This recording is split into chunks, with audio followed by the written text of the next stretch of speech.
ज्योती शेटे यांना विनंती करतो त्यांनी आपल्या पुस्तकाच्या संदर्भात थोडक्यात या ठिकाणी विवेचन करावं. नमस्कार, ॲडव्होकेट ज्योती प्रभाकर हडदरे आणि आता महेश शेटे. हा माझा प्रवास 20 वर्षाचा आहे आणि मला ह्या आलेल्या मुलांना सांगावंसं वाटतंय काही वर्षापूर्वी की इथे येऊन बसायला, म्हणजे मी तुमच्यापैकीच एक होते आणि गुणवंत विद्यार्थी सोहळा हा फार सगळ्यांना आवडीचा किंवा हवाहवाचा वाटणारा असा होता. तिथून इथंपर्यंत प्रवास हा तसा आपण कष्टदायक नाही म्हणता येणार, पण नक्कीच आपला कस लागणारा असतो. आणि मी आज सविताताईंनी आपल्याला तसं करिअरचं मार्गदर्शन खूप छान केलं, पण मी माझ्या आयुष्यातले काही गोष्टी तुम्हाला इथं मी तुमच्याबरोबर शेअर करेन की तुम्हाला कदाचित त्याच्यामध्ये तुमच्या घरातल्या काही सिच्युएशनही दिसू शकतील आणि त्याच्यातनं मी असं सांगायचा माझा प्रयत्न राहील की आयुष्यामध्ये आपण कुठल्याही गोष्टी ठरवून करू शकत नाही आणि आलेल्या गोष्टींना सामोरं जायची ताकद ही आपल्यामध्ये जर असेल तर आपण कुठल्याही आयुष्यातल्या आव्हानांना सामोरं जाऊ शकतो. आता मी पहिल्यांदा या माझ्या पुस्तकाबद्दल सांगेन की हे जे माझं पुस्तक आहे ते माझा रिसर्च जो होता PhDचा त्याचंच मी पुस्तकाच्या स्वरूपाने प्रकाशन केलेलं आहे. आणि ह्या पुस्तकाचा जो विषय आहे तो म्हणजे prevention of sexual harassment in higher educational institution. एक ते माझं त्याचं काम करून कुणी सांगणारं तिथे नसेल तर खूप अवघड असतं की त्यांना पुढे जाऊन काहीतरी सराईतपणे करण्याचं. एक लक्षात घ्या, तिथे ग्रीन सिग्नल मिळाला, आपल्याला कोणी काही करू शकत नाही. हीच मुलं पुढे जाऊन मोठी काहीतरी कुकर्म करण्यासाठी ठरवतात. मग सुरुवातीलाच जर त्यांना योग्य आपण दिशा दिली तर या गोष्टी फार पुढेपर्यंत जाणार नाही. आणि मी असं सांगेन की ज्यावेळेस हायर एज्युकेशनल इन्स्टिट्यूशन मध्ये मुलं येतात ती वयाने 18 वर्ष पूर्ण केलेली असतात. त्यांना आता त्या स्टेजमध्ये बाळा जरी म्हणलं तरी ते मोल्ड होणारी नसतात. त्यांची मेंटल कॅपॅसिटी फुल झालेली असते किंवा ग्रोथ झालेली असते. आणि अशा वेळेस ऍक्च्युली ही आपली पालकांची जबाबदारी पडते की आपल्या मुलांना आपल्याला कशा पद्धतीने ग्रो करायचं. मी शेवटी तुम्हाला काही गोष्टी नक्कीच सांगेन की ज्या व्हॅल्यू एज्युकेशन किंवा काही टिप्स म्हणेन की ज्या मला आतापर्यंत मला खूप काही नॉलेज आहे अशातला भाग नाही, पण जेवढं मी थोडंफार जे काही आहे त्याच्यातून मी टिप्स द्यायची माझी नक्कीच इच्छा आहे की याच्यातनं आयुष्याला आपल्याला नक्कीच काहीतरी माझं योगदान मिळेल असं वाटतं. आता या सगळ्या गोष्टीमधनं म्हणजे माझा ॲडव्होकेट टू डॉक्टर हा जो प्रवास होता याच्यामध्ये मी नक्कीच आवर्जून इथं नाव घेऊ इच्छिते की तुम्ही सगळे माझ्या पुस्तक प्रकाशनासाठी आला, पण मला आनंद वाटेल की माझे वडील ॲडव्होकेट प्रभाकर हडदरे, आई विजया लक्ष्मी प्रभाकर हडदरे, माझ्या सासूबाई सुनंदा वीरकुमार शेटे, मिस्टर महेश वीरकुमार शेटे, हे 4 पिलर्स माझ्या लाईफचे आहेत आणि होते की त्या पिलर्सवर माझी बिल्डिंग जी आज इथे दिसतीये ती त्यांच्यामुळेच आहे. आणि खरं सांगते की आपल्या आयुष्यामध्ये प्रत्येकाचं योगदान असतं. लक्षात घ्या, बदलापूरची घटना आता तशी नवीनच आहे. आपल्याला फक्त महाराष्ट्र बंदची हाक दिली म्हणून खूप आनंद झाला, एक दिवस सुट्टी मिळाली, पण कुणीही त्या कारणांमध्ये जाण्याचा तेवढा त्रास घेत नाही. प्रत्येकाला आपलं आयुष्य पडलेलं असतं, रुटीन पडलेलं असतं, समाजाला आम्ही काही देणं लागतो. ह्याच्याबद्दल आता थोडेसे आपण म्हणूयात की आपण त्याच्याबद्दल उदासीन झालो आहोत. मग मी ज्यावेळेस हा PhDचा विषय घेतला की हायर एज्युकेशनल इन्स्टिट्यूशन, एक लक्षात घ्या खूप साऱ्या इंडस्ट्रीज आहेत, खूप साऱ्या कंपनीज आहेत. मला असं वाटलं की जिथं मी काम करते की त्या कामामध्ये की त्या शैक्षणिक संस्थांमध्ये जर सेक्शुअल हॅरासमेंट होत असेल तर मग सरस्वती मंदिरामध्ये हा जर प्रॉब्लेम असेल तर बाहेरच्या संस्थांमध्ये आपण काय अपेक्षा करणार. आणि तो रिसर्च प्रोजेक्ट करताना मी बऱ्यापैकी आविष्कार कॉम्पिटिशन सगळ्यांना माहीत असेल की जी आपले प्रोजेक्ट प्रेझेंट करायला युनिव्हर्सिटी लेवलवर असतात ते प्रेझेंटेशन, तर त्याच्यामध्ये मी शिवाजी युनिव्हर्सिटीमध्ये 2दा फर्स्ट रँक घेतला फॉर द प्रोजेक्ट प्रेझेंटेशन. आणि त्याच्यानंतर मला मुंबई युनिव्हर्सिटी आणि पुणे युनिव्हर्सिटी ह्या या दोन्ही युनिव्हर्सिटीमध्ये टॉप 5 मध्ये ह्या प्रोजेक्टला काय म्हणूया स्थान मिळालं. आणि या पुढे जाऊन मी सांगेन की हा प्रवास कसा असा विचार करायला लागलं किंवा हे झालं माझ्या प्रोजेक्टबद्दल किंवा माझ्या रिसर्चबद्दल, त्या पुस्तकाबद्दल. मी या पुस्तकानं एक सांगायचा प्रयत्न केला आहे की AAA मॉडेल म्हणजे काय. ए फॉर अवेअरनेस म्हणजे आधी जागरूकता तर पाहिजे. माझ्यावर काहीतरी अन्याय होतो हे खरंच खूप मुलींना माहितीच नसतं की याला सेक्शुअल हॅरॅसमेंट म्हणतात. एखाद्याकडे एकटाच विनाकारण बघणं हे सेक्शुअल हॅरॅसमेंट आहे हे खूप जणांना माहीत नसतं. आणि कशाला नादी लागायचं, विषय सोडून द्या, कॉम्प्रोमाइज करा, सेटल करा, अशा पद्धतीने आपली विचारधारणा असते. आणि शक्यतो बाईच्या जातीने कसं करू नये, बाळबोट आपल्याला हा बाळकडू पाजलेला असतो की त्यामुळं ते घडवत नाही. आणि ज्या मुली जातात पुढेपर्यंत कंप्लेंट घेऊन क्वचितच त्यांना न्याय मिळतो. उलट त्यांच्या कॅरेक्टरवर कुठेतरी शिंतोडे उडले जाण्याची भीती असते. हे झालं अवेअरनेस बद्दल. ऍप्लिकॅबिलिटी म्हणजे काय की बाबा हायर एज्युकेशनल इन्स्टिट्यूशन मध्ये जी सिस्टीम आहे सगळ्यांना माहिती आहे. ट्रस्टी असतात, त्यांच्या खाली मॅनेजमेंट असतं, मॅनेजमेंटच्या अंडर खूप सारे त्यांनी टीचर्स, फॅकल्टीज व अगदी ते शिपाई पर्यंत सगळे असतात. आणि यामध्ये त्यांना त्यांचा दबदबा पण ठेवायचा असतो, डिसिप्लिन पण मेंटेन करायचं असतं. मग एखादा असा व्यक्ती असण्याची शक्यता नाकारता येत नाही. मग ह्या लोकांना तुम्ही कसं कंट्रोल करू शकता की त्याच्यावर काहीतरी तुम्ही स्टेप्स घेतल्या पाहिजे. हे सगळं मी माझ्या ह्या रिसर्चच्या मार्फत सांगण्याचा प्रयत्न केला. आणि सगळ्यात शेवटचा जो AAA मधला आहे ऍक्शन. तुम्ही छोट्या छोट्या चुकांना, मुलं लहान असतात की एक मॉब करून उभारणं, एखादी छान मुलगी आली की शिट्टी मारणं, या पद्धतीने ते आणि ते मॉब मध्ये असतात ना तेव्हा त्यांच्यामध्ये खूप बळ असतं. त्याच्यानंतर मात्र म्हणजे मी हे सांगण्याचा हेतू काही जर त्यांना तिथे थांबवलं नाही, बाळा हे तू चुकीचं करतोय, हे जर त्याचं काम करून कुणी सांगणारं तिथे नसेल, तर खूप अवघड असतं की त्यांना पुढे जाऊन काहीतरी सराईतपणे करण्याचं. एक लक्षात घ्या, तिथे ग्रीन सिग्नल मिळाला, आपल्याला कोणी काही करू शकत नाही. हीच मुलं पुढे जाऊन मोठी काहीतरी कुकर्म करण्यासाठी ठरवतात. मग सुरुवातीलाच जर त्यांना योग्य आपण दिशा दिली तर यामुळे ती फार पुढेपर्यंत जाणार नाही. आणि मी असं सांगेन की ज्यावेळेस हायर एज्युकेशनल इन्स्टिट्यूशन मध्ये मुलं येतात ती वयाने 18 वर्ष पूर्ण केलेली असतात. त्यांना आता त्या स्टेजमध्ये बाळा जरी म्हणलं तरी ते मोल्ड होणारी नसतात. त्यांची मेंटल कॅपॅसिटी फुल झालेली असते किंवा ग्रोथ झालेली असते. आणि अशा वेळेस ऍक्च्युली हे आपली पालकांची जबाबदारी पडते की आपल्या मुलांना आपल्याला कशा पद्धतीने ग्रो करायचं. मी शेवटी तुम्हाला काही गोष्टी नक्कीच सांगेन की ज्या व्हॅल्यू एज्युकेशन किंवा काही टिप्स म्हणेन की ज्या मला आतापर्यंत मला खूप काही नॉलेज आहे अशातला भाग नाही, पण जेवढं मी थोडंफार जे काही आहे त्याच्यातून मी टिप्स द्यायची माझी नक्कीच इच्छा आहे की याच्यातनं आयुष्याला आपल्याला नक्कीच काहीतरी माझं योगदान मिळेल असं वाटतं.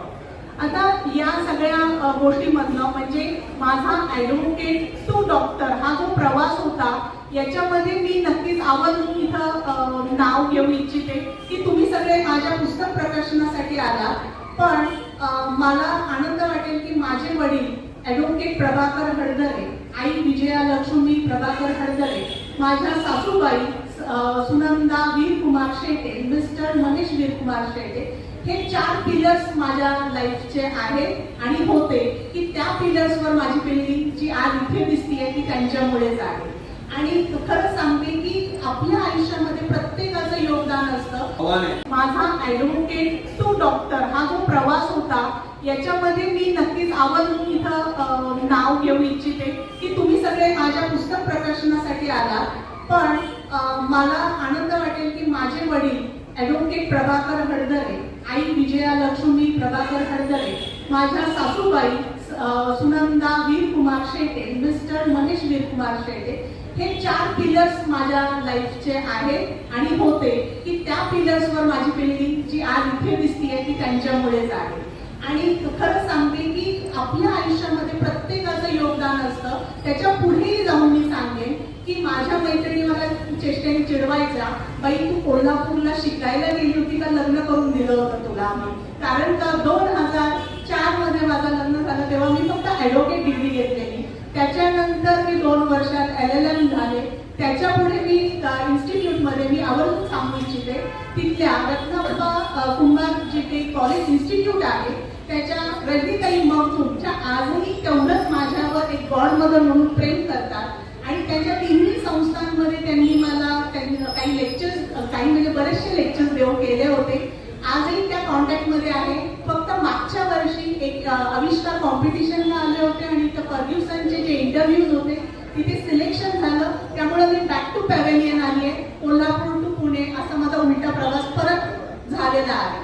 पण या अशा गोष्टी येताना ज्यावेळेस सासूबाई म्हणतात तू लढ आम्ही आहोत पाठीची, त्यावेळेस माझी मोठी मुलगी 12वीला होती. तिच्या बोर्डाच्या एक्झाम होणार होत्या आणि मला ही अपॉर्च्युनिटी आली की तुम्ही जर 15 दिवसात जॉईन झालात तर ठीक, अदरवाईज आम्ही दुसऱ्या कॅन्डिडेटला अपॉर्च्युनिटी देऊ. त्यावेळेस तू पुढे हो असं म्हणायला जी माणसं माझ्या मागे होते, माझी मुलगी रिद्धी शेटे ती आवर्जून म्हणली मम्मा तू जाणार आहेस का माझे पेपर्स लिहायला, तू बिंदास जा. एक लक्षात घ्या, मुली तशा वयाने लहान छोटी तर त्यावेळेस 8वीला होती, तू बिंदास जा. हे असं म्हणायला किंवा अशी माझ्या आयुष्यामध्ये माणसं यायलाही नशीब लागतं. आणि मला खरंच खूप अभिमान वाटतो की ही सगळी मूल्य शिक्षण म्हणा की जी आईकडनं बाळकडून मिळालं की त्याच्यामध्ये आमच्या सासूबाईंनी त्याच्यामध्ये भरच घालत गेल्या. आजही आमच्या घरामध्ये श्रावण महिन्यात रुद्राभिषेक किंवा आवर्जून पूजा अर्चा. आई तर माझी देवबेटी आहे म्हणजे हे सगळ्यांना माहिती आहे. आणि याच्यामुळे कसं होतं की आपण त्या गोष्टींकडं किती शिकलो तरी पाय जमिनीवर राहायला ना ह्या गोष्टी खूप महत्त्वाच्या असतात. आणि ह्या लोकांचा नक्कीच माझ्या आयुष्यामधला जो काही कॉन्ट्रीब्युशन आहे ते कौतुकास्पद आहे. त्याच्यामुळे जे काही मी आहे ते मी इथे तुमच्या समोर बोलू शकते.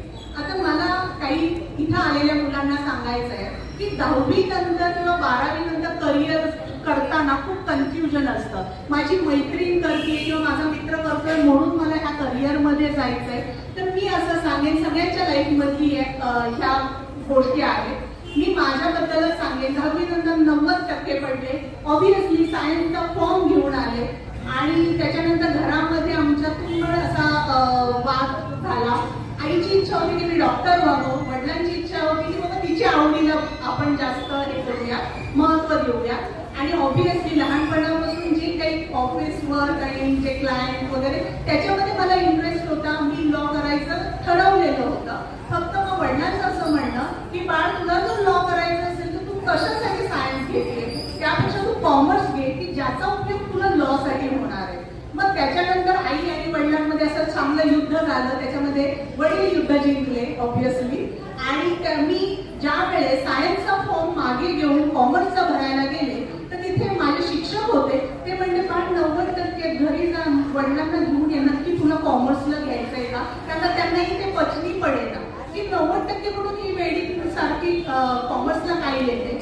पण मला त्यामध्ये आनंद होता. जरासं प्रवाहाच्या विरुद्ध होतं. ऑब्विसली आईची चिंता असते की बाबा लग्न लॉ झालेल्या मुलीशी कोण करणार, हा मोठा प्रश्नचिन्ह असतं. सारखी आमच्याशी भांडेल, कायद्यात शिकवत बसेल वगैरे वगैरे. त्यांच्या चिंता त्यांच्या ठिकाणी योग्य होत्या. आणि त्याच्याही पुढे जाऊन मी असं सांगेन की 12वीला रयत शिक्षण संस्थेमध्ये मी मुला मुलींमध्ये पहिली आहे. एक लक्षात घ्या, कष्ट हे तुम्हाला कुठेही करायचं, सिद्ध करायचं आहे ना तुम्ही करू शकता. त्यासाठी फील्ड कुठला आहे हे महत्वाचं नाही. तुम्ही जिथे आहात तिथे तुम्हाला उभं राहायची ताकद ती तुमच्यामध्ये ती तळमळ पाहिजे आणि तो मी म्हणेन कंटिन्युटी पाहिजे. अदरवाईज खूप डिफिकल्ट असतात लाईफमध्ये चॅलेंजेस फेस करणं. आता मी थोडक्यातच असं सांगेन की तुम्ही नक्कीच आपल्या आई वडिलांकडनं जे येतात ते व्हॅल्यू जतन करायचे, ते पुढच्या जनरेशनला आपल्याला पोहोचवायचे. हे झाला पहिला भाग. आणि जो दुसरा आहे ना तो म्हणजे फक्त शिक्षण पैसे कमवण्यासाठी करू नका. कारण का पैसा खूप असतो पण शांतता जर नसेल, जॉब सॅटिस्फॅक्शन नसेल तर काही त्या पैशाला अर्थ नाहीये असं मला वाटतं.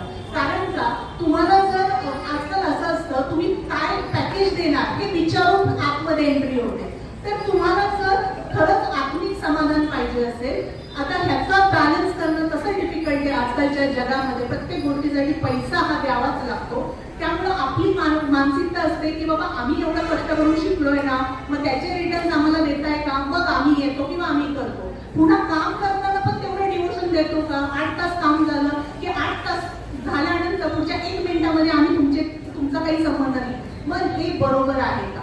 जर तुमचं डिवोशन डेडिकेशन जर नसेल, जसं बॉर्डरवर सैनिक असतो, तो सैनिक जर म्हणला माझी ड्युटी संपली आहे, शत्रू तुम्ही या बिंदास घ्या, आज आपण इथं निवांत जगू शकतो का?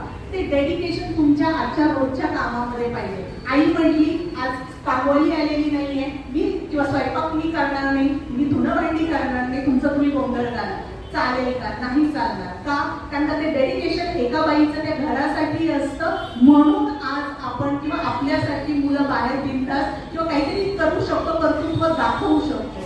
आणि हा बॅलन्स आजच्या मुलांना जमणं खूप गरजेचं आहे. एक लक्षात घ्या, आजच्या मुलांना खूप टेम्पटेशन्स आहेत, प्रचंड टेम्पटेशन्स आहेत. याच्यामध्ये तुम्हाला जर फर्मपणे उभं राहायचं असेल तर पहिलं मूल्य शिक्षण खूप फर्म पाहिजे, मेडिटेशन पाहिजे, तर स्वतःच्या पैसा तर खूप टेम्पटेशन्स आहेत, प्रचंड टेम्पटेशन्स आहेत. याच्यामध्ये तुम्हाला जर फर्मपणे उभं राहायचं असेल तर पहिलं मूल्य शिक्षण खूप फर्म पाहिजे, मेडिटेशन पाहिजे, तर स्वतःच्या पैसा तर कसं असतं, कष्ट केलं तर पैसा कुठं जात नाही, येतो आपल्या मागे मागे. पण त्याच्याच बरोबर ना मी असं सांगेन, तुमची फिजिकल हेल्थ आणि मेंटल हेल्थ खूप महत्वाची आहे लाईफमध्ये, आणि ती सुद्धा व्यवस्थित जतन करा. कालांतराने ह्याच गोष्टी तुम्हाला खूप महत्वाच्या ठरणार आहेत. आणि येस, मी असं सांगेन, ओपन माइंडेड राहा. कधीही आयुष्यामध्ये खूप चढउतार येतात, कामाच्या ठिकाणी आपल्याला जेलसी फेस करावी लागते. आपण खूप चांगले असतो म्हणून सुद्धा कधीतरी आपल्याला त्रास होतो की बाबा काही आपल्याला काही अपोजच करत नाही, किती वाईट वागलं तरी छानच वागतात. अशाही वेळेस आपल्याला त्रास होतो. प्रत्येक वेळेस तलवार काढायची काही गरज नसते. आपले चांगले गुण असतात ना, ते आपल्याला सगळ्यातनं पार करून देतात, असं माझा स्वतःचा अनुभव. आणि मी असं सांगेन की आयुष्यामध्ये तुम्ही जे काही कराल, फ्लेक्झिबल राहा, न्यूट्रल राहा लाईफमध्ये काही गोष्टींच्या बाबतीमध्ये. आणि जे काही तुम्ही आज आहात किंवा जे काही तुम्ही आज घेताय, तुम्ही काहीतरी समाजाला रिटर्न द्यायची कायम धडपड करा. त्याच्यामध्ये तुम्ही मग कुठेही, आपण आता सुखवस्तू घरात जन्माला आलो, सुखवस्तू घरात आज जगतोय, आपला देणं घेणं नाही, हा ॲटिट्यूड थोडा चेंज करा. ज्या घरांमध्ये जेवायला मिळत नाही, सणवार होत नाही, मग त्याच्यामध्ये तुम्ही तुमच्या मुलांच्या वाटलं मोठे करता, त्याच्यापेक्षा जावा. जिथं अनाथ आश्रम आहे, ज्या मुलांना आई वडील नाहीये, त्यांना जाऊन थोडंसं प्रेम द्या. ह्याच्यामधनं जो आनंद आहे ना, तो तुम्हाला कशामधनंच परत मिळणार नाही. आणि मी आवर्जून सांगेन की वेळात वेळ काढून महाराजांनी आज माझ्या पुस्तकाच्या प्रकाशनासाठी इथे आवर्जून आले आणि त्यांचे आशीर्वाद दिले. मी मनापासून त्यांचे आभार मानते आणि तुमच्या सर्वांचेही आभार मानते. माझे 2 शब्द शांतपणे ऐकून घेतल्याबद्दल धन्यवाद.